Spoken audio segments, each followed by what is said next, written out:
The valley of dry bones. Ezekiel 37, the Lord took hold of me, and I was carried away by the Spirit of the Lord to a valley filled with bones. He led me all around among the bones that covered the valley's floor. They were scattered everywhere across the ground and were completely dried out. And he asked me, Son of man, can these bones become living people again? O sovereign Lord, I replied, you alone know the answer to that.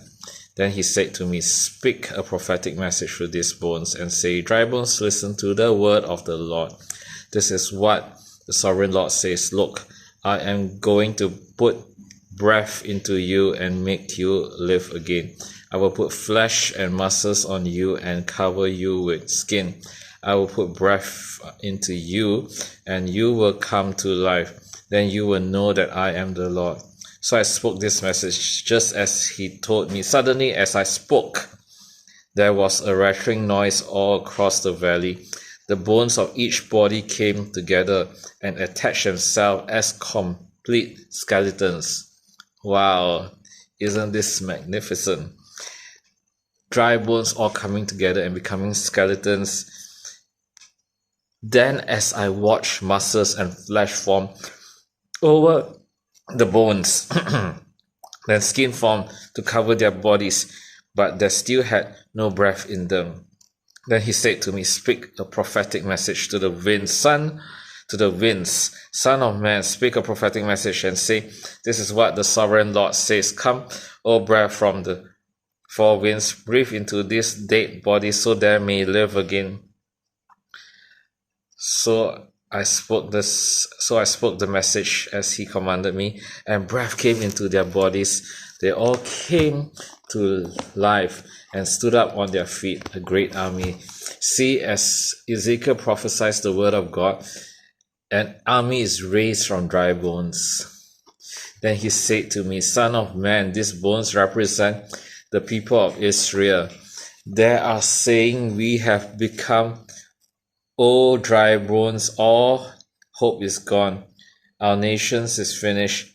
Therefore prophesy to them and say, this is what the sovereign Lord says.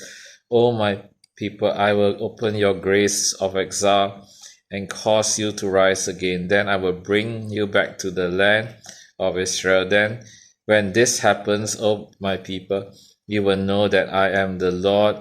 I will put my spirit in you and you will live again and return home to your own land. Then you will know that I, the Lord, have spoken and I have done what I said. Yes, the Lord has spoken. Reunion of Israel and Judah. Again, a message came to me from the Lord. Son of man, take a piece of wood and carve on it these words. This represents Judah and its allied tribes. Then take another piece and carve these words on it. This represents Ephraim and the northern tribes of Israel. Now hold them together in your hand as if there were one piece of wood.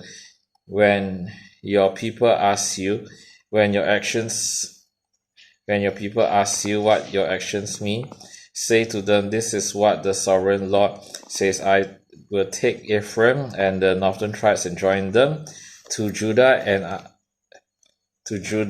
I will make them one piece of wood in my hand.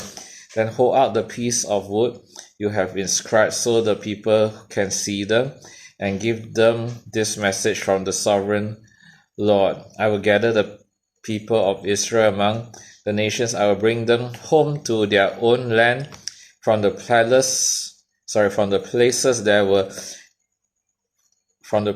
where they have been scattered. I will unify them into one nation on the mountain of Israel. One king will rule them all. No longer will they be divided into two nations or into two kingdoms. They will never again pollute themselves with their idols and vile images and rebellion, for I will save them from their sinful apostasy. I will cleanse them. Then they will truly be my people, and I will be their God. My servant David will be their king, and there will have only one shepherd. They will obey my regulations and be careful to my decree. They will live in the land I gave my servant Jacob, the land where their ancestors lived there, and their children and their grandchildren after them will live there forever, generations after generations, and my servant David will be their prince forever.